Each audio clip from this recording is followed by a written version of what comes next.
ఒక్క క్షణంలో జీవితం మొత్తం తలకిందులైపోతే, మన గుర్తింపే మనది కాకుండా పోతే, ఊహించుకోడానికే కొంచెం కష్టంగా ఉంది కదూ.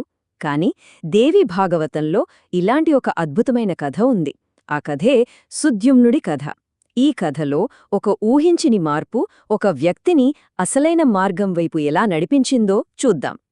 నిజంగా మన సర్వస్వం, మన ఉనికి, మన గుర్తింపు అంతా ఒక్కసారిగా మారిపోతే పరిస్థితేంటి? సుద్యుమ్నుడి కథ సరిగ్గా ఇదే ప్రశ్న చుట్టూ తిరుగుతుంది.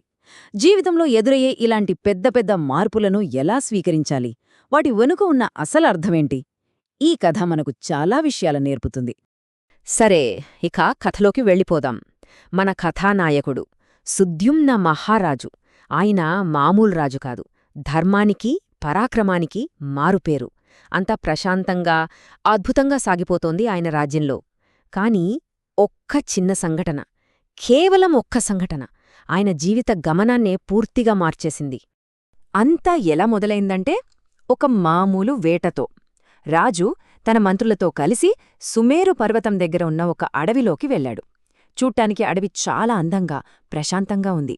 కాని ఆ అందం వెనుకొక భయంకరమైన రహస్యం దాగి ఉందని, అది తన జీవితాన్ని శాశ్వతంగా మార్చేస్తుందని పాపం ఆ రాజుకి తెలీదు.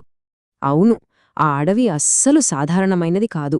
దానికొక శాపముంది, ఒక రహస్యముంది. మరి సుద్యుమ్నుడు ఆ మాయావనంలోకి అడుగుపెట్టాడు. అంతే, ఇక అక్కడనుంచి అతని జీవితంలో ఊహించని ఒక పరివర్తన మొదలైంది. మరి ఆ శాపమేంటి? దాని వెనుకున్న కథేంటి? ఒకసారేమైందంటే, సనకాది ఋషులు శివుణ్ణి చుట్టానికొచ్చారు. ఆ సమయంలో పార్వతీదేవి పరమశివుడు ఒడిలో ఉంది. వారిని అలా హఠాత్తుగా చూసి సిగ్గుపడింది. అది గమనించిన శివుడు వారికి ఏకాంతముండేలా, ఈ వనంలోకి ఏ పురుషుడు అడుగుపెట్టినా వాళ్లు వెంటనే స్త్రీగా మారిపోవాలి అని సంకల్పించాడు. ఇది శివుడి లీల. కాని సుద్యుమ్నుడి జీవితంలో మాత్రం ఇదొక పెను మార్పు. ఒక్కసారి ఆలోచించండి. ఆ వనంలోకి అడుగు పెట్టడానికి ఒక్క క్షణం ముందు వరకు సుద్యుమ్నుడు ఎవరు? ఒక ధర్మపరుడైన రాజు, ఒక మహాశక్తివంతుడు, ఒక పురుషుడు. ఆయన ప్రపంచం చాలా స్పష్టంగా, స్థిరంగా ఉంది. కాని ఒక్క క్షణం తరువాత అంతా మారిపోయింది. అడవిలోకి అడుగుపెట్టిన ఆ క్షణంలోనే రాజు సుద్యుమ్నుడు ఇళా అనే ఒక అందమైన స్త్రీగా మారిపోయాడు. తనతో పాటు ఉన్న గుర్రం కూడా ఆడగుర్రంగా మారిపోయింది. అంతే, ఒక్కసారిగా తన ప్రపంచం తలకిందులైంది. గుర్తింపు, రూపం, సర్వస్వం మారిపోయింది. ఇప్పుడాయన పరిస్థితేంటి? నేను రాజ్యానికి ఎలా తిరిగి వెళ్లను? ప్రజలకు ఏం సమాధానం చెప్పాలి? ఈ ప్రశ్నలు ఆయన మనసుని తొలిచేస్తున్నాయి. తన రాజ్యం, ప్రజలు, బాధ్యతలు అన్నీ ఉన్నట్టుండి దూరమైపోయాయి. తన కొత్త రూపాన్ని చూసి సిగ్గుతో, అవమానంతో కుమిలిపోయాడు. చూడండి, బయట రూపం మారినప్పుడు అసలు నేనెవరు అనే ప్రశ్న ఒక మనిషిని ఎంతలా కుదిపేస్తుందో ఈ సంఘటన మనకు స్పష్టంగా చూపిస్తుంది. రాజ్యానికి తిరిగి వెళ్లే ధైర్యం అస్సలు లేదు. అందుకే ఇప్పుడు ఇలాగా మారిన సుద్యుమ్నుడు అడవిలోనే ఒంటరిగా తిరుగుతున్నాడు. కాని ఈ ఒంటరి ప్రయాణంలోనే తన జీవితం మరో మలుపు తీసుకుంది. అక్కడ చంద్రుని కుమారుడైన బుధుణ్ణి కలిసింది. వారిద్దరి మధ్య అనురాగం చిగురించి వారికి పురూరవుడు అనే కుమారుడు కూడా జన్మించాడు. చూసారా, ఒక శాపంలా కనిపించిన మార్పు ఒక కొత్త వంశానికే నాంది పలికింది. సరే, ఇలాగా ఒక కొత్త జీవితమైతే మొదలైంది. కాని సుద్యుమ్నుడి లోపలున్న ఆత్మ తన పాత గుర్తింపు కోసం పోరాడుతూనే ఉంది. ఒకవైపు ఇలా, మరోవైపు సుద్యుమ్నుడు. ఈ రెండు ప్రపంచాల మధ్య నలిగిపోతూ మళ్లీ తన పాత రూపంలోకి తిరిగి వెళ్లడానికి ఏదైనా మార్గముందా అని అన్వేషణ మొదలుపెట్టాడు. ఇక్కడ ఒక ముఖ్యమైన విషయం గమనించాలి. ఇలా సిగ్గుతో ఒంటరిగా కుమిలిపోతూ కూర్చోలేదు. సహాయం కోసం తన కులగురువైన వశిష్ఠ మహర్షిని ప్రార్థించింది. అంటే ఎలాంటి సమస్యలో ఉన్నా సహాయం కోరడమే పరిష్కారానికి మొదటి అడుగు అని నిరూపించింది. ఇక వశిష్ఠుడు తన శిష్యుడి పరిస్థితి చూసి తట్టుకోలేక నేరుగా పరమశివుడి దగ్గరికే వెళ్లి ఒక పరిష్కారం చూపించమని వేడుకున్నాడు. మరి శివుడేం చేశాడు? ఆయన తన సంకల్పాన్ని పూర్తిగా వెనక్కి తీసుకోలేడు. కాని భక్తుడి ఆవేదన చూసి కరుణతో ఒక మధ్యమార్గాన్ని సూచించాడు.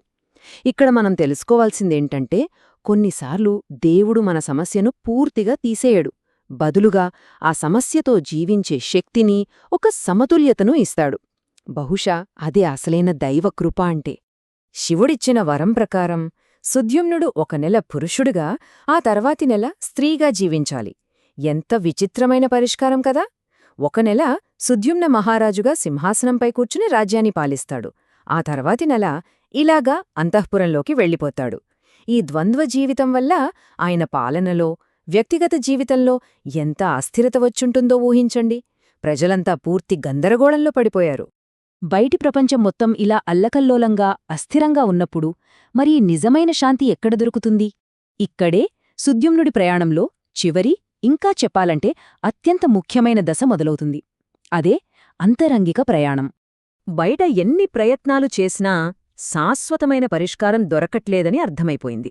అప్పుడు సుద్యుమ్నుడు లేదా ఇలా చివరికి సంపూర్ణ శరణాగతితో ఆదిపరాశక్తిని, జగన్మాతను ఆశ్రయించాడు.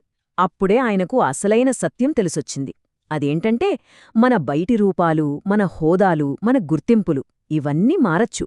కాని మారనిది, మనల్ని ఎప్పుడూ నిలబెట్టేది ఆ దైవంతో మనకున్న అనుబంధం మాత్రమే. ఈ కథ నిజంగా మనకు ఎన్నో పాఠాలు నేర్పుతుంది. మన గుర్తింపు అంటే మన శరీరం, మన ఉద్యోగం, మన పాత్ర మాత్రమే కాదు, అంతకన్నా గొప్పదని చూపిస్తుంది. కొన్నిసార్లు శాపంలా కనిపించే సంఘటన కూడా ఒక పెద్ద దైవ ప్రణాళికలో భాగమే కావచ్చని చెబుతుంది. సమస్యను పూర్తిగా పరిష్కరించడం కాదు, దానితో సమతుల్యంగా జీవించడమే నిజమైన బలమని అంటుంది. మనల్ని మనం సిగ్గుతో బంధించుకోకుండా సహాయం కోరడం ఎంత ముఖ్యమో గుర్తుచేస్తుంది. అన్నింటికంటే ముఖ్యంగా జీవితంలో అన్నీ తలకిందులైనప్పుడు మనల్ని కాపాడేది విశ్వాసమనే ఆ ఒక్క ఆధారం మాత్రమే. అవును, బయట జీవితం నిరంతరం మారుతూనే ఉంటుంది. ఒక నెల రాజుగా, మరో నెల స్త్రీగా, ఇలా ఎన్నో మార్పులు. కాని ఈ మార్పులన్నింటి మధ్యలో లోపల మారకుండా పట్టుకోవలసిన ఆ ఒక్క ఆధారం, అదే విశ్వాసం. సుద్యుమ్నుడు చివరికి కనుగొన్న ఆ ఒకే ఒక్క ఆధారం కూడా అదే. మరి ముగించే ముందు ఈ ఒక్క ప్రశ్న మనందరం ఆలోచించుకోవాలి. ఒకవేళ రేపే మన ప్రపంచం తలకిందులైతే మనం దేనిని ఆధారం చేసుకుంటాం? మన జీవితంలో ఆ మారని ఆధారం ఏది? సుద్యుమ్నుడి కథను గుర్తుంచుకుందాం. కొన్నిసార్లు మన జీవితంలో ఏదో కోల్పోయామని బాధపడతాం. కాని బహుశా దాని ద్వారా మనతో ఏదో గొప్ప కార్యాన్ని చేయించాలనేది దైవసంకల్పం కావచ్చు కదా.